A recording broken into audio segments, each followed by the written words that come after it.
नमस्कार मित्रों, हमारी आज की कहानी शीतला माता की सत्य कथा। एक बार शीतला माता ने सोचा कि चलो आज देखती हूँ कि धरती पर मेरी पूजा कौन करता है, कौन मुझे मानता है। यही सोचकर शीतला माता धरती पर एक गांव में आई और एक बुढ़िया का रूप धारण किया। वह बुढ़िया माई गांव की गलियों में घूम रही थी। तभी एक मकान के ऊपर से किसी ने चावल का उबला पानी नीचे फेंका। वह उबलता पानी बुढ़िया माई के ऊपर गिरा, जिससे बुढ़िया के शरीर में छाले पड़ गए। बुढ़िया के पूरे शरीर में जलन होने लगी। बुढ़िया माई गांव में इधर उधर भाग भाग के चिल्लाने लगी, अरे मैं जल गई, मेरा शरीर तप रहा है, जल रहा है, कोई मेरी मदद करो। लेकिन उस गांव में किसी ने बुढ़िया माई की मदद नहीं की। तभी अपने घर के बाहर एक महिला बैठी थी। उस महिला ने देखा कि अरे यह बुढ़िया माई तो बहुत जल गई है, इसके पूरे शरीर में तपन है, इसके पूरे शरीर में छाले पड़ गए हैं, यह तपन सहन नहीं कर पा रही है। तब उस महिला ने कहा, हे माँ, तू यहाँ आकर बैठ जा, मैं तेरे शरीर के ऊपर ठंडा पानी डालती हूँ। उस महिला ने उस बूढ़ी माई पर खूब ठंडा पानी डाला और बोली, हे माँ, मेरे घर में रात की बनी हुई राबड़ी रखी है, थोड़ा दही भी है। शीतला माता ने ज्वार के आटे की राबड़ी और दही खाया, इससे शरीर में ठंडाई मिली।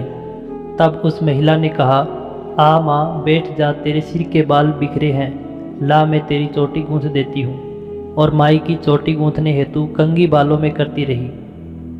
अचानक उस महिला की नज़र उस बूढ़ी माई के सिर के पीछे पड़ी तो उसने देखा कि एक आंख बालों के अंदर छुपी है। यह देखकर वह महिला डर के मारे घबराकर भागने लगी।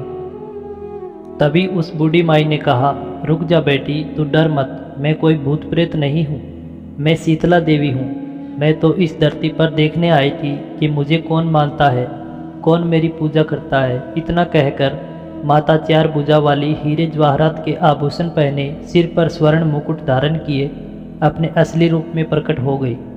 माता के दर्शन कर वह महिला सोचने लगी कि अब मैं गरीब इस माता को कहाँ बिठाऊं। तब माता बोली, हे बेटी, तू किस सोच में पड़ गई। तब उस महिला ने हाथ जोड़कर आंखों में आंसू बहते हुए कहा, हे माँ, मेरे घर में तो चारों तरफ दरिद्रता बिखरी हुई है, मैं आपको कहाँ बैठाऊं। मेरे घर में ना तो चौकी है, ना बैठने का आसन। तब शीतला माता प्रसन्न होकर उस महिला के घर पर खड़े हुए गधे पर बैठकर एक हाथ में झाड़ू, दूसरे हाथ में डलिया लेकर उस महिला के घर की दरिद्रता को झाड़कर डलिया में भरकर फेंक दिया और उससे कहा, बेटी, मैं तेरी सच्ची भक्ति से प्रसन्न हूँ, अब तुझे जो भी चाहिए मुझसे वरदान मांग ले। तब उस महिला ने हाथ जोड़कर कहा, हे माता, मेरी ये इच्छा है, अब आप इसी गांव में स्थापित होकर यहीं रहो। जिस प्रकार आपने मेरे घर की दरिद्रता को अपनी झाड़ू से साफ कर दिया, ऐसे ही आपको जो भी होली के बाद की सप्तमी को भक्ति भाव से पूजा कर आपको ठंडा जल, दही व बासी ठंडा भोजन चढ़ाए, उसके घर की दरिद्रता को साफ करना और आपकी पूजा करने वाली नारी जाति का अखंड सुहाग रखना, उसकी गोद हमेशा भरी रखना। साथ ही जो पुरुष शीतला सप्तमी को नाई की यहाँ बाल ना कटवाए, धोबी को कपड़े धुलने ना दे और पुरुष भी आप पर ठंडा जल चढ़ाकर, नारियल फूल चढ़ाकर परिवार सहित ठंडा वासी भोजन करे, उसके काम धंधे व्यापार में कभी दरिद्रता न आए। तब माता बोली, तथास्तु। हे बेटी, जो जो तुमने वरदान मांगे मैं सब तुझे देती हूँ। इस कथा को पढ़ने से घर की दरिद्रता का नाश होने के साथ साथ सभी मनोकामना पूरी होती है। दोस्तों, कहानी को पूरा सुनने के लिए आपका धन्यवाद। ऐसे ही अगली कहानी सुनने के लिए इस वीडियो को लाइक और हमारे चैनल को सब्सक्राइब करना मत भूलिए।